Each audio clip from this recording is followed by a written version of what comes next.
والشناوي طلع كتفه مخلوع وعمل عمليه لا جراحيه. ده الشناوي بالكارثه بقى كابتن لو اللي جاي لك فيها انا كمان بيلعب في البطوله دي كتف ورجل، هو فيتوريا عارف، وخلى حد من الجهاز الفني بتاع المنتخب يكدبني، واخد الثلاث حراس مصابين، تخيل واخد. طب اقول لك حاجه يا كابتن، يعني دلوقتي لو وصلنا ضربات الجزاء ما فيش مخ بقى، مين اقوى واحد في ضربات الجزاء بصرف النظر عن اللي صد الفتره اللي فاتت؟ عواد صح؟ صد من 12. ايوه طب ازاي هرب وازاي كان مصاب وبيلعب وهو مصاب ما بقول لك ما الكارثه في كده، ما هو الكارثه اللي احنا فيها كده. لا انا قلت احق واحد ان هو يهرب، احق واحد ان هو يهرب بعد ما ياخد 6 اجوان الشناوي. في حد يقدر يطلع يتكلم كده؟ قلت كده. قلت كده بالفعل. قلت كده انا عارف قلت ايه؟ صح. قلت حد يقول كده؟ كله بيخاف من النادي الاهلي. قلت كده حد يقدر يتكلم يا كابتن؟ طب احمد حسن لما الشناوي اتصاب النهارده وبكره ولسه التقرير ما طلعش، ما اتكلمش ليه؟ قال لك انا شكلي هو هرب.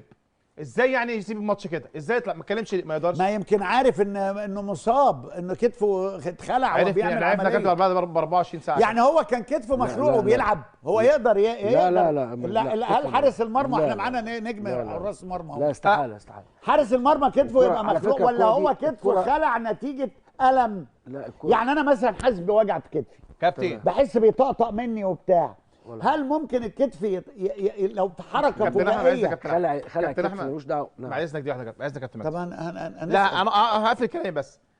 الشناوي اتصاب النهارده، ربنا يشفيه وانا بعشقه وجون محترم بحبه يعني. اتصاب النهارده، في حد في العالم المصري تاني يوم اتكلم قال انه هرب؟ لا ما يقدروش يخافوا من النادي الاهلي. لا ما انت محمد صلاح اتصاب، محمد صلاح اتصاب على فكره دي مش في اعلامي يا كابتن، لانه ما هربش. في اعلامي لا في اعلامي قال لك ايه؟ الحق ده تاني رجله والخلفيه ما ينفعش تاني فيها رجله. الخلفيه اصابات درجات يا جاهل، دي درجات. اشمعنى بقى يا تاني؟ جدع انت بتتكلم على اعلام النادي الاهلي، ان اعلام النادي الاهلي هيطلع ليه يدافع عنه وهو اصلا ما هربش؟ يا كابتن بقول لك صلاح هرب تاني يوم يا سيدي الفاضل. صلاح هرب تاني يوم لان الدكتور بتاع منتخب مصر عك الدنيا يا كابتن. هو اللي عك الدنيا واتحاد كرة القدم هو اللي عك الدنيا. ما عندوش بيان كابتن يوضح هو اللي لبس كده ازعل منك. صلاح. كده ازعل منك انا بقى. ليه؟ اللي عك الدنيا كلوب، يورجن كلوب اللي عك الدنيا، مش الدكتور المنتخب. لما قال لك صلاح راح له طياره وراجع، مفيش ولا ما هو عارفين اصابته عامله ازاي. مفيش ولا تصريح طلع من منتخب مصر من الدكتور. لا في تصريح طلع من الدكتور بعد 72 ساعه. 72 ايه ده؟ بيقول لك الاشعه بتقول يا جدع، ما كان مع محمد ما سافرش اصلا. قال لك الاشعه بتقول احنا شفنا الاشعه والاشعه بتقول شد وان احنا هنبدا العمل. ده على لسان الدكتور. امتى؟